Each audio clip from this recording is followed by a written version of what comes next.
and a beautiful afternoon from the gorgeous sunny Gold Coast in Queensland.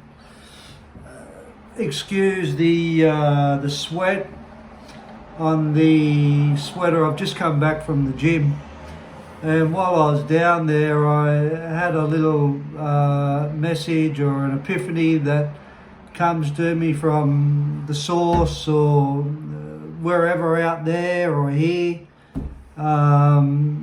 And it told me to have a little yarn about drug addiction and overcoming drug addiction.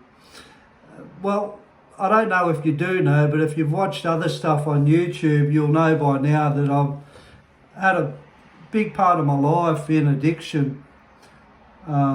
Spent many years incarcerated through heroin abuse and other form of dependencies. And in 1989, I hit a rehabilitation centre on the outskirts of Brisbane with no intentions whatsoever of changing. This was really left field stuff what happened to me. I believed I was okay in spite of spending nearly 10 years locked up, charged for a murder when I was 14, and a chronic heroin user and a chronic thief. So thinking that I was okay, I just finished about 3 years in the notorious Bogger Road prison in Woolloongabba there in Brisbane, which it's closed down now, thank God. It was a harsh environment, and it was relentlessly cruel as far as the wardens were concerned and the system as a whole. So I finished this sentence, and I had 100 charges I had to go back to court for, which the Director of Public Prosecutions was struggling in respect to jurisdiction problems. They were unsure if these charges should be heard in the District Court or the Supreme Court, and they were bouncing between both mediums for 3 years. And as I said, this sentence expired, and I was going to go back on the remand. So I didn't want to go back on the remand, so I went up to a so-called jail lawyer, which I've always found interesting, considering most of them have spent a long time in jail with all their law books. And I said to this guy, I want to get out on bail. He said, bring me up your criminal history and let me have a look at it, Dean, and I'll get back in touch with you. I said, no problem, good as gold. So the next day I dropped in my criminal history to him and continued over to the mess and had some breakfast. And that afternoon, when I was going back to the mess for dinner, he called me up to the fence, and he was rubbing his chin like this, going, you know, Dean, there's a lot of photo appears on this criminal history here, the form, Dean. I said, yeah, what's your point? Mate, I don't think there's going to be a court in this land that's going to give you bail. He said ginger ale, actually. And I looked at him with dismay. Like, how dare him talk to me in this way? He said, have you got any money in your prison property? That's an account that in prison that the corrective services hold and create. I said, I think I got 20 cents in my property. He said, well, mate, you're going to need more than that. He said, what about your parents and friends? I said, I've got no friends. The only friends I've got are in here, and they're all doing nick, and I don't think many of them have got much of an earn in their kick. And he said, geez, you're making it hard for me. I said, get back to work. Get back into it. I don't want to hear this. You get back into it. You start working the problem and sort it out. I want bail. So, he's rubbing his chin. So "I'll leave it with me, Dean," he said. But I'm not promising you nothing. I said, "Just get into it, mate." I said, "I don't want to hear this stuff. You just sort it out and get me bail. I'm not going to be happy if I don't get bail." Yeah, settle down, Dean," he said. So the next day, going up for breakfast, he calls me back to the fence. He said, "Mate, I've been thinking about you." I said, "Oh, yeah, you poor bastard." He said, "Yeah, I know, eh?" He said, "You're a handful." He said, "Mate, have you ever thought about a drug rehabilitation centre?" I said, "Don't swear at me." "A drug rehabilitation centre." I said, "Are you fair income?" He said, "Well, there's one that's opened recently in Browns Plains and I've got a couple of other crims bailed there." I said, "How dare you? I can't believe you said this to me. You get back to work and give me some good news and don't be stupid and talk about a drug rehabilitation centre. Seriously, what is wrong with you? Fucking drug rehabilitation centre. What's he on?" So I go to the gym, I go for a run, then I go back to the yard with my mates and we're all pulling bongs. We've just got an ounce of pot in on a visit. And I looked around the jail. I thought, 3 years in this poxy place, look at how miserable it is. Looking at the screws and the towers of the guns on them. Looking at the screws, overlooking looking after us in the yard, sitting out the front. I thought if I got to this rehabilitation centre, I could run away, go back to Melbourne. So I go back up and see him going over for lunch. I said, "Do that application." So he does the application and I go to court and the judge said, "Well, so you want to go to a rehabilitation centre, son, on bail?" I said, "Yeah." He said, "Well, nothing else has worked for you, has it, up until now?" He said, "You're nearly a habitual criminal. All this jail you've done and your criminal record is appalling." I said, "Yeah, I know." He said, "But other than that," he said, you dress well." He said, "You're looking good today." I said, "Thanks, Your Honour." I got a rap from the judge. We had the nice mocker on. And so he gives me bail and I get to this centre and it was the worst place I've ever been, and they're confronting me on my attitude and my behaviour and they're saying I've got problems. I'm going, "Fucking problems?" I said, "Yous have got problems, I'm good as gold. There's nothing wrong with me." "Fucking problems, wake up to yourself. I've got no problems. I use a bit of heroin, I do some robberies, I'm doing my best." I said, "Doesn't everybody do this?" No, not everybody does this. You're a very sick individual, Dean." Fuck, sick individual, wake up to yourself. You got problems. I said, "My only problem is that I use heroin. Heroin's my problem." No, it's not, Dean. No. Heroin is not your problem. You're the problem. Wake up to yourself. Fucking problems. Sooner I get out of this place, the better, I was thinking. Anyway, this confrontation went on and on and on and on and on and on. Sun up to sun down, and finally one day I just friggin' cracked. I had so much pressure built up me. I couldn't deal with the pressure. I couldn't bash them because I was organising to knock the minivan off with a couple of other blokes to go back to Melbourne. But, that didn't come into fruition at this point in stage. But anyway, I couldn't bash them. I couldn't attack them. Because if I did that, there was a cardinal rule. I'd be sent back to jail. So it's pressure. And I'm not releasing it. And they wouldn't have let me go to the gym. How dare them? I went off my head when they said I couldn't train, because that used to be a good thing I used to do to release pressure and energy. No, they wanted me to deal with all this stuff that I couldn't deal with, and it was pressure. And one day I broke and I cracked and I went off my friggin' head. Punching trees, throwing shovels into paddocks, throwing picks in the paddocks, kicking cars, and I broke down. I cried, and I cried and cried and cried and cried and cried.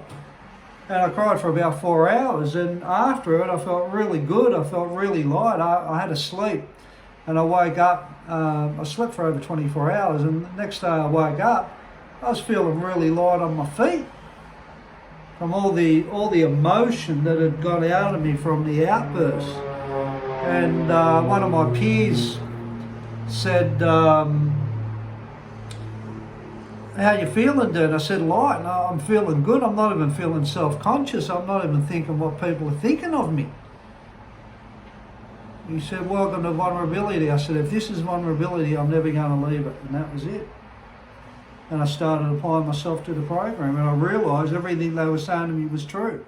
And I was marrying everything up. The reason for this was this, and the reason for this was this, and the reason this happened was because of this, and the reason I was angry was because of this, and the reason I didn't like myself was because of this. And I was given all these reasons and why I didn't like myself, and all my problems and all the reasoning, and it freed me. It freed me. It got it all off my chest, and I felt better every time I was talking. But they taught me to own my problems and take responsibility for myself, and never blame people for my feelings and my thoughts and my behaviour.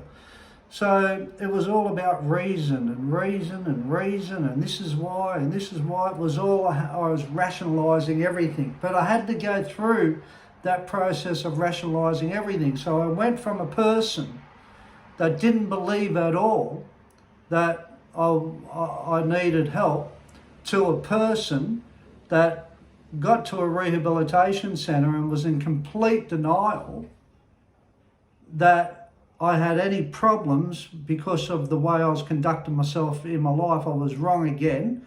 That was twice I was wrong. And then I went into all this rationale and therapy and cognitive thinking, and I just went full on with it. I went mad with it. I kept going to counsellors, I seen psychologists, or I had to go back to jail for all those charges. The judge gave me 3 years. I went back to court to face all those charges that I had to go up on, and he sloughed me for 3 years, so I had to go back into jail. I'd already changed, sincerely changed, and took responsibility for myself. I seen that it was me, the reason why I was living the life I was living, and I had to go back to jail, and all the crims had known me from how I used to be, and they're saying, come on Blue, you're sick, and touch me on the head and saying, you got a flu, you know, you're not going for bail now, Blue, you can come back to us, you know, act like this, Blue, when you go up for parole. They were calling me the compound counsellor, and I seeked help when I got back there. I thought, how am I going to get through this? How am I going to deal with my feelings? You know, all these people knew me as the person I was prior to going to this rehab, and now I was changed, and then I go believe. But then I said, who cares about them? I'm done with all them anyway. I'm done with that life. So I got through. And I kept going. I went back to the rehab, and I kept dealing with all these internal problems that I had, and there was so many of them. So many of them. And as soon as I was going to blame everybody for it, I'd blame sometimes, and then I'd pull myself up, and then I'd talk about how hurt I was, or I'd talk about how upset I was. I'd talk about how scared I was. I'd talk about all my fears, all my inadequacies, about my parents, about my family, about the relationships, and then I had all these goals, and I knew through all this openness that I had become that I was going to be a multi-millionaire because I was so open and transparent, and I was talking about everything. And when I left rehab, after I went back there, after I got out of jail, I started smoking dope at night.